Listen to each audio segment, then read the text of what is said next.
안녕하세요. CU 방위 요량점 점주 신철수입니다. 반갑습니다. 오늘 이 시간에는 금전 인수인계 시 스태프에게 마이너스 980원의 가부족이 생겼다면 어떻게 하실 건지, 그리고 반대로 980원이 남았다면 또 이것 또한 어떻게 처리하는지에 대한 이야기를 좀 드려볼까 합니다.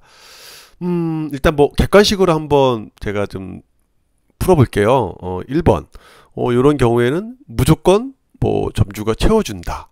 그리고 2번은 무조건 채우게 한다. 뭐 공과 사는 있는 거니까. 그래서 공이고 사는 사. 그래서 너가 잘못한 거니 너가 채워야 된다. 라는 반응이 있을 수도 있고, 세 번째는 뭐 삼진아웃제 같은 뭐 세 번까지는 봐주고 네 번째부터는 뭐 안 봐준다. 뭐 봐준다 안 봐준다라는 개념이 좀 그렇지만 이거는 허용이 안 된다라는 개념으로. 그리고 네 번째는 1,000원 이하는 괜찮고 1,000원 이상은 안 괜찮다. 이렇게 뭐 한 네 가지 정도로 해줄 수 있는데, 1번 채운다? 채워준다? 그러면 뭐 계속 틀리면 어떡해 나중에 또. 그리고 두 번째, 무조건 채우게 한다?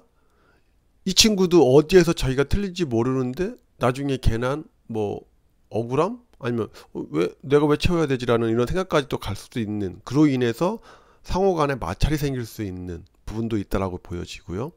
삼진아웃제, 정말로 세 번까지는 봐줬어. 근데 네 번째부터 정말로 받아낼 수 있는지에 대한 부분, 그리고 용납이 될 수 있는 부분이 있는지, 이것 또한 또 어려운 부분이고, 1,000원 이하도 생각해보면 1,000원 이하를 매번 틀리는 거에 대해서 우리가 채워준다. 그럼 이 친구는 중요한 건 계산에 대한 집중이 명확하지 않을 수도 있다는 거죠. 그러니까 계산을 좀 더 허투루 하거나 좀 잘 하려고 하지 않는 그 범주 안에 들어갈 수도 있지 않겠냐라고 우리는 볼 수 있는 거죠.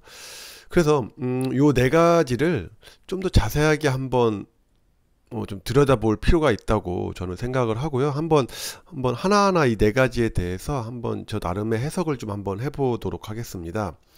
1번, 무조건 채워준다 우리가. 그러니까 점주가 채워준다. 처음엔 누구나 실수할 수 있는 법이죠. 그런 실수를 안아주는 것 또한 점주의 역할인데요. 그런 실수의 포용을 통해 점주와 스태프와의 관계가 좀 더 유연해지고 친밀해집니다. 하지만 이런 실수가 계속된다면 아마도 이런 실수에 대한 포용이 지속 가능한 것이 과연 될 수 있을까에 대한 어떤 의구심이 드는 거고요. 두 번째에 대한 해서, 그러니까 스태프가 무조건 채우게 한다, 이런 규정을 만든다라는 거죠. 그래서 그만큼 집중해서 계산을 해야 한다는 것에 관해 설명이 전달되지요. 그리고 그로 인해서 스태프는 계산 어떤 시제 맞춤에만 집중하지 않을까. 그래서 그러면 또는 계산 오류에 대한 스트레스로 고객이 좋아하는 계산과는 좀더 동떨어지는 것이 되지 않을까, 이런 두 가지 정도의 문제점이 생길 수도 있다는 거죠. 그러니까 시제 맞춤, 그러니까 영원유로 맞추는 것에만 집중을 하다 보니까 정작 우리가 서비스 업계에서 최소한의 고객에게 해야 될 것들을 놓치게 되는 경우가 있을 수도 있다는 거죠. 그래서 계산 맞춤에만 집중하다 보니 매장의 청결, 상품의 보충 등등의 제반적 업무에 소홀해지지는 않을까.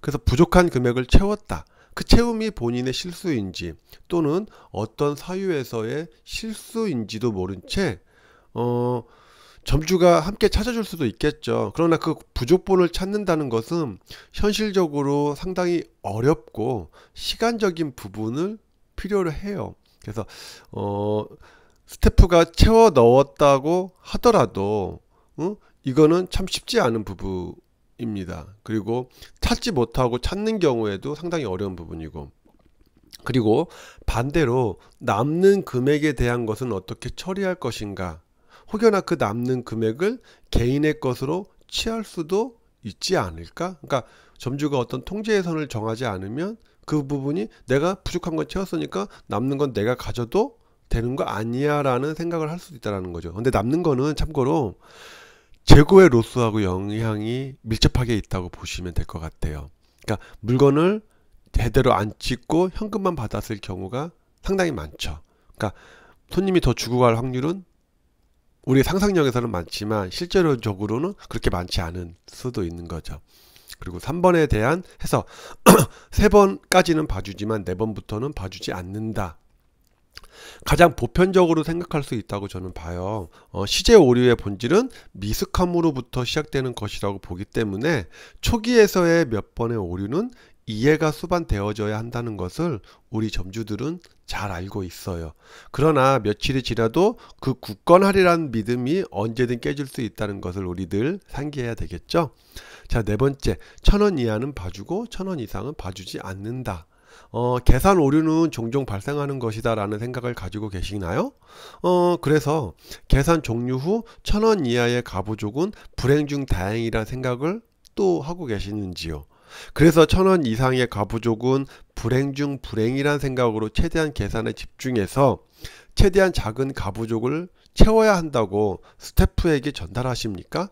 아마도 스태프는 집중해서 계산해 달라는 점주님의 부탁을 잊어버린 채 아니면 간과한 채 오늘도 내일도 그 이후에도 집중의 계산과는 다소 떨어진 계산을 하고 적은 금액을 부족한 상태로 인수인 게 되지 않을까요? 최악의 시나리오지만 늘 우리들 주변에 있는 그런 일이 아닐까 저는 싶어요. 그래서 위 4가지를 잠깐의 어떤 문제점에 대한 해석을 좀 해봤는데요. 자, 그러면 이거를 풀어가는 방법에 대한 제 노하우를 말씀드리도록 하겠습니다. 이거는 꼭 답이 될 수는 없겠지만 하는 경우의 수에 대한 부분이고 제 견해라고 생각해 주시면 될 것 같습니다. 자, 그러면 한번 말씀드려 보겠습니다. 저는 한 3번과 비슷한 답안을 취하고 있는데요. 3번이요? 3번까지는 봐주지만 4번째부터는 봐주지 않는다. 그러니까 규정을 만들어 놓고 그건 어떤 규칙을 정해 놓는 거죠. 그래서 저희는 3번까지는 아니고 근무 첫날에만 틀리는 경우, 그러니까 개인적인 계산 실수에 대한 것을 기본으로 인정을 하는데요. 첫날에만 저희가 이제 틀리는 것에 대한 부분을 인정을 하고, 계산 실수라는 것은 익숙하지 못함에서 오는 실수만을 인정한다는 것을 의미하는데요. 저희는 스태프에게 우리는 틀리지 않는다라는 것을 우선 전제 조건으로 깔아놓고 설명을 합니다. 그리고 틀리지 않기 위해서는 무엇을 해야 하는지에 대한 설명을 합니다. 틀리지 않기 위해서는 우리가 제안하는 이 3가지의 규칙을 반드시 지켜야 된다라고 생각을 하는 겁니다. 왜냐하면 틀리면 어쨌든 우리가 알려준 이 방법을 하지 않은 걸로 우리가 간주를 하기 때문에 그렇습니다. 그래서 이 3가지를 꼭 지켜줘야 되고, 지키지 않았을 때에는 근무의 어떤 집중도가 떨어졌다고 생각을 하고 부족한 부분은 우리가 찾아주긴 하겠지만 그렇게 꼭 찾아야 된다는 건 없는 것이고, 너가 부족한 부분은 너의 실수로 생각을 하기 때문에 채워야 된다라는 어떤 개념으로 이어지는 겁니다. 그래서 이 틀리지 않기 위해서는 이 3가지를 실행해야 되는데요. 첫째는 암산하지 않아야 합니다. 받은 금액을 꼭 화면에 입력하고 계산된 거스름돈을 손님께 드려야 한다는 것을 잊지 말아야 되는데요. 인간의 뇌는 신비롭기 때문에 계산 과정에서 얼마든지 몸 따로 생각 따로 할 수 있습니다. 그렇기에 무의식적이든 의식적이든 포스의 데이터를 입력하고 그 결과값을 말하고 드리는 것이 습관처럼 되어야 하는데요. 예를 들면 5,000원이 손님이 결제하셔야 될 금액이고 우리가 10,000원을 받았어요. 그러면 10,000원이라는 금액을 입력을 해요. 그리고 그 사이에 우리는 암산으로 5,000원이니까 5,000원을 드리면 되는 건데, 이거를 저희는 암산이라고 보는 겁니다. 10,000원이라는 금액을 받은 금액을 포스에 입력을 하면 바로 밑에 거스름돈이 5,000원이라고 뜰 겁니다. 그러면 5,000원을 우리가 눈으로 인식을 한 다음에 5,000원이 거스름돈입니다 라고 말을 한 다음에 돈을 챙기는 이 순서가 돼야 되는 거죠. 이게 암산이 아니라고 설명을 하는 겁니다. 두 번째, 환불과 같은 지정 취소와 같은 복잡한 상황을 만들지 않아야 합니다. 편의점에서의 환불은 큰 마트와 같이 상품의 환불은 그다지 많지 않아요. 대부분 할인 적립카드, 결제 후 할인 적립 기능이 있기는 해요. 근데 할인 적립카드의 계산 후 제시로 인해서 이런 부분이 틀릴 수 있는 부분이 있고, 복잡한 상황이 될 수도 있고, 담배 교환, 그리고 2+1 상품의 적용 여부 오류에 대한 것, 2+1을 가져오셨는데 2개는 되는데 하나가 교차가 안 되는 거지. 근데 이거를 우리가 컨펌하지 못하면 손님은 의뢰 대껏거니 하고 이제 가셨는데 보니까 안 된 거지. 그걸 다시 가지고 와서 뭐 환불 처리해달라고 하는 경우가 종종 왕왕 있습니다. 이런 부분들을 우리가 어떻게 매끄럽게 가야 될지에 대한 부분인데, 이런 사유의 환불은 대부분 올바른 계산을 통해 충분히 줄일 수 있습니다. 계산 후 환불은 계산의 혼잡을 초래하고 해당 근무자의 멘탈을 살짝 흔들어 놓습니다. 그로 인해 오류의 가능성은 더욱 커지고요.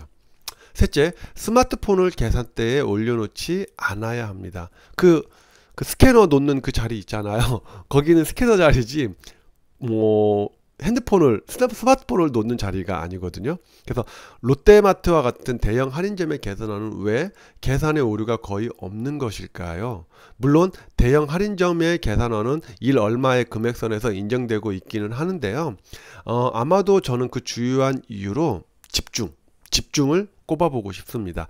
계산 과정에서의 집중은 매우 중요합니다. 집중을 방해하는 요인으로 계산대 주변에 올려놓은 스마트폰을 제거함으로써 좀 더 집중된 계산을 하게 합니다.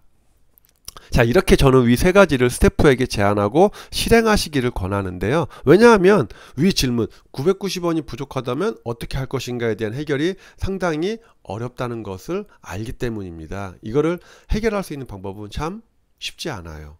그래서 중요한 것은 스태프에게 틀리지 않는 방법을 제안하고 그 제안을 잘 수행하고 있는지 확인하는 것이 올바르다고 생각하고 있습니다. 정리하자면 이렇습니다. 스태프의 그 입사 시에는 위 세 가지 사항을 준수해야 한다고 설명하는 거죠. 그래서 계산 전 챙겨야 할 사항 네 가지를 반드시 준수하겠다는 별도의 서식 또한 받고 있는데요. 스태프에게 한 가지를 더하여 이해를 구합니다. 처음에 이제 입사할 때 일주일 동안 해당 스태프가 계산한 영수증을 확인해도 되는지 이해를 구합니다. 확인 범위는 받은 금액 표시 여부, 그리고 환불 여부, 2+1 적용 여부만을 확인한다는 것을, 그와 동시에 마지막 방점을 찍는데요. 당신이 집중해서 화면 보는 계산을 실천한다면 틀리는 일이 없을 것이라고, 그리고 틀리더라도 당신은 패턴이 있는 계산을 했을 것이고, 그 패턴에서 잠시 벗어난 시간, 아마도 혼란스러웠던 뭐 한 번이나 두 번의 계산 어떤 그런 시간이겠죠. 잠시 벗어난 시간의 오류는 당신의 기억으로 충분히 찾아서 해결할 수 있을 것이라고. 중요한 건 계산에서의 집중이라고. 간혹 며칠이 지나도 자주 오류가 발생하는 스태프가 있다면 그것은 아마도 그 스태프의 계산 방법이 틀리기 때문이라고 간주하고 다시 한번 계산 방법 테스트를 실행하는 게 좋습니다. 그리고 반대로 금전이 남았을 경우에도 규칙이 필요하다고 생각하는데요. 저희는 금전이 남았을 때는 인수인계 영수증과 남은 금액을 은행용 동전봉투에 함께 넣어서 금고에 넣는 것을 기본 규칙으로 하고 있습니다. 돈이 남는다는 것은 손님이 놓고 갔다는 것이 아니라 계산의 오류, 상품을 판매했는데 매출 등록이 안 된 이런 것으로 보기 때문입니다. 마지막으로 한마디 하고 이 질문에 답을 마치도록 하겠습니다. 우리는 계산에 임하는 프레임을 바꿔야 한다고 생각합니다. 포스 계산은 종종 틀리는 것이 아니고 기본적으로 틀리는 것도 아니라는 거죠. 집중하고 패턴에 의한 올바른 계산을 하면 틀리지 않는 것이라고. 그로 인해 점주도 스태프도 손님도 스트레스 없이 운영하고 근무하고 편리하게 쇼핑하는 것이라고, 이렇게 이제 오늘의 이 질문의 답을 마치도록 하겠습니다. 이 외에 자세한 어떤 편의점 운영에 대한 노하우, 그리고 창업 준비에서부터 오픈 때까지에 대한 내용들이 저희 그 네이버 카페에 있습니다. 네이버 카페에서 편의점 창업 연구소라고 이렇게 검색을 하시면 저희 카페가 나오는데요. 그쪽에 들어오셔서 가입하시고 그런 내용들을 보실 수 있습니다. 그럼 다음 시간에 또 찾아뵙도록 하겠습니다. 감사합니다.